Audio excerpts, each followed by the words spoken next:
morning po sa ating pong lahat, sa ating pong morning devotion, ating fasting.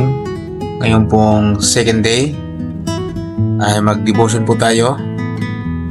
At ang focus po natin ay seeking God's purpose and His will. Jeremiah 29 verse 11 to 13, ang sabi ng Panginoon, siya lamang nakakaalam ng mga panukalang o plano para sa kabutihan nyo at hindi sa kasamaan nyo. Plano para bigyan kayo ng pag-asa, mabuting kinabukasan. So, ang plano po ng Diyos sa mga Israelita noong araw, sinabi po niya na ang plano na sila lang nakakaalam ng plano para sa bayan, sa mga tao, at dulutan ng pag-asa sa hinaharap at hindi para dulutan ng kawalan ng pag-asa. So sayong mga Pilipinong tinatawag na mananampalataya ay nagsisik ng God's purpose and will. So kailangan po talaga nating alamin ang kalooban ng Diyos.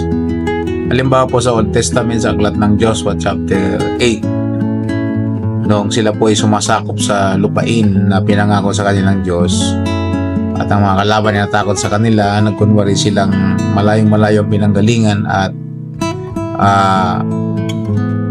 humingi sila ng pagkasundo sa mga Israelita.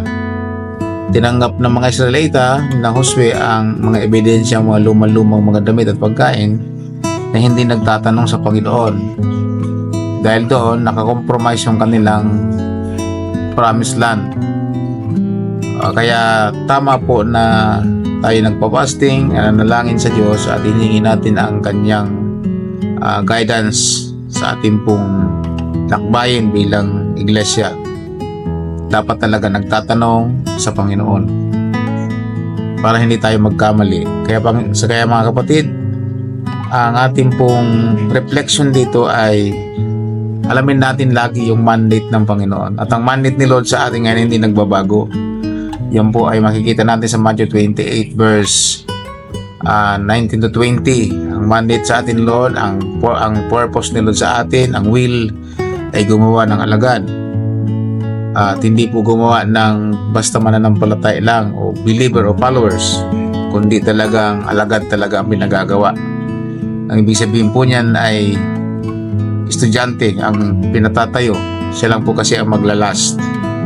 So sa area po ng ating buhay, kung titingnan natin sa PMC, yun po yung mandate ni Lord. Hindi lang basta yung magtayo ng church, kundi talagang gumawa ng mga disciples. Kaya mga kapatid, sa umagang ito, kung magsisik ko tayo ng God's purpose, sa tingin ko po, yan ang purpose nila sa atin, ang gumawa po ng mga alagad. Dahil dyan magkakaroon po ng alagong iglesia kung ang may tatayo po ay mga alagad at hindi basta mga member lang na tinatawag. Maraming salamat po.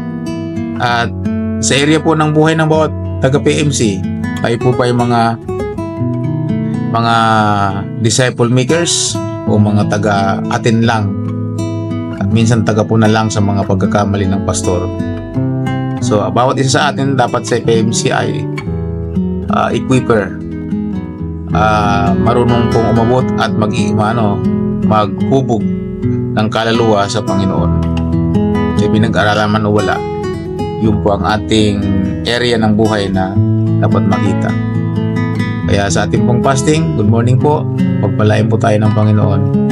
Maranasan po natin ang maggawa ng mga disciples. Sa atin po sa PMC Base Camp, meron po tayo ngayong 34 disciples na dumadaan po ng process. Yun po ang tingin namin po sa God's purpose in will sa ating buhay. God bless po, at maranasan po natin ito sa pangalan ni Jesus. God bless us all. Amen.